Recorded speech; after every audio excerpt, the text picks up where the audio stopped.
Bagaimana hukumnya berkorban atas nama orang yang sudah meninggal dunia? Boleh berkorban atas nama orang yang meninggal dunia, termasuk amalan yang bermanfaat buat orang yang meninggal dunia ini sedekah. Salah satu bentuk sedekah itu adalah korban. Ketika Sa'ad bin Ubadah bertanya kepada Nabi sallallahu alaihi wasallam, "Ya Rasulullah, inna ummi infalatat walam tusi." Ibuku meninggal dunia belum sempat wasiat. Afa yanfa'uha idza tasaddaqtu anha? Apakah bermanfaat kalau aku sedekah buat ibuku? Qala na'am tasaddaqi anha. Kata Nabi SAW, silakan kau sedekah buat dia. Jadi pendapat yang lebih kuat, boleh berkorban buat orang meninggal dunia, tapi jangan lupa antum berkorban sendiri.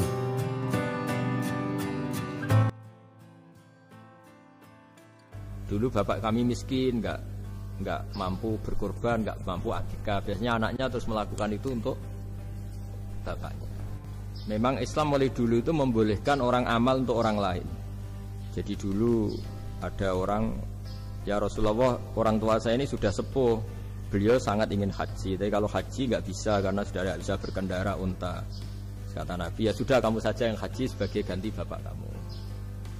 Sehingga idza mata ibnu adam ingkoto amalu itu termasuk anak yang soleh, sedekah dan apa. Memang mulai dulu Islam itu ada beberapa hal yang amal itu bisa diamali pada orang lain. Awaladin sholihin yatullah, terus adalah beberapa. Nah korban juga gitu. Biasanya anak-anak yang soleh itu perasaannya, dulu bapak kami miskin, nggak mampu berkorban, nggak mampu akikah. Biasanya anaknya terus melakukan itu untuk bapaknya. Nah memang jadi perdebatan ulama, apakah kemudian mayit ini dapat pahalanya enggak? Jawabannya gini, kalau mayit itu orang soleh dapat. Kalau nggak soleh, itu kemungkinan dapat kecil. Misalnya gini, ada mayit yang zaman hidup itu antipati ngamal.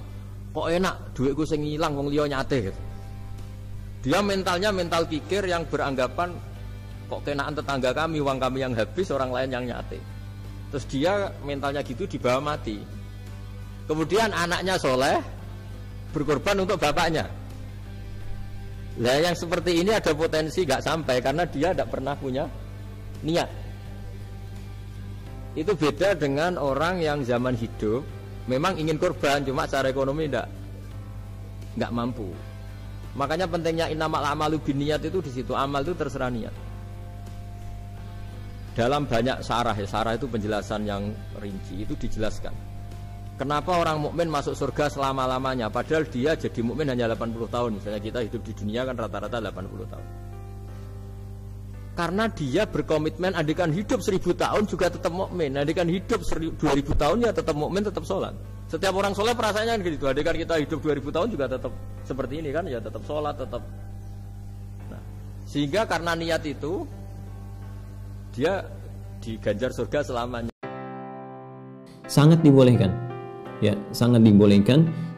Jadi Anda membeli satu hewan korban, kemudian dikorbankan, diniatkan untuk kakek Anda yang telah wafat. Boleh-boleh saja di sini. Ya, apa di antara dalilnya? Dalilnya adalah ketika Nabi Muhammad SAW tadi secara umum menyampaikan korbannya kepada Allah Subhanahu Wa Taala dengan kalimat satu, ala Muhammad, keluarga besar Muhammad SAW. Yang kedua menggunakan umat Muhammad, ya umat Muhammad SAW. Di keluarga besar beliau saja saat berkorban kan tidak semuanya masih hidup. Ada di antara putra beliau yang telah wafat, anak laki-lakinya kan wafat seluruhannya, ya. Al-Qasim, kemudian juga Ibrahim, ya itu kan wafat gitu, telah wafat. Kemudian juga istri beliau tercinta Sayyidah Khadijah, ya radhiyallahu taala anha, ya telah wafat juga. Tapi kan dimasukkan oleh Nabi SAW dalam keluarga besar Nabi Muhammad SAW. Pun demikian umatnya.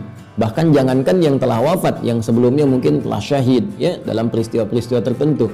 Ya saya, Anda, kita aja kan belum lahir pada masa Nabi Muhammad SAW. Tapi Nabi mengatakan umat Muhammad. Jadi ada umat Nabi Muhammad SAW di kemudian hari, bahkan dalam kondisi ya dia belum punya kemampuan untuk berkorban. Maka dalam konteks ini terwakili oleh keadaan tadi.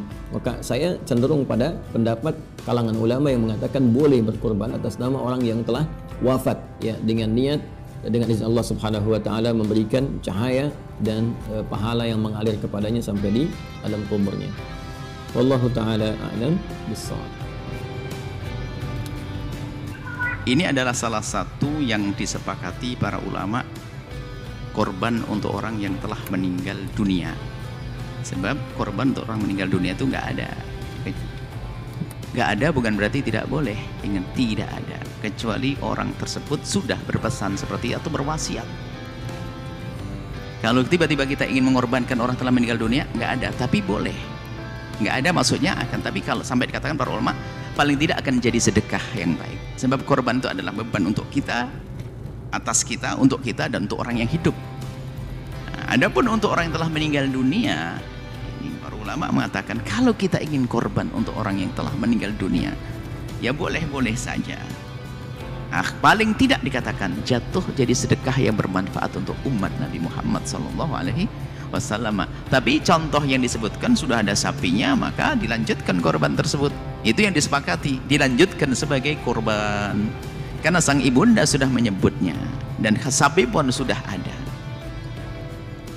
Atau seandainya tidak ada tapi wasiat, aku kalau mati, aku wasiat nak ya, pokoknya aku wasiat nanti kalau aku mati tolong sembelihkan korban. Maka kita memenuhi atas dasar wasiat, bukan karena korban untuk orang meninggal dunia, karena wasiatnya. Adapun korban untuk meninggal dunia ada khilaf panjang dalam hal ini, tidak perlu diperdebatkan. Jalan tengah yang kita ambil adalah seandainya ya bagi yang mengatakan tidak sah, maka tetap jadi sedekah yang diterima. Selesai. Jadi nggak usah ribut dalam hal ini. Wallahu a'lam bishawab.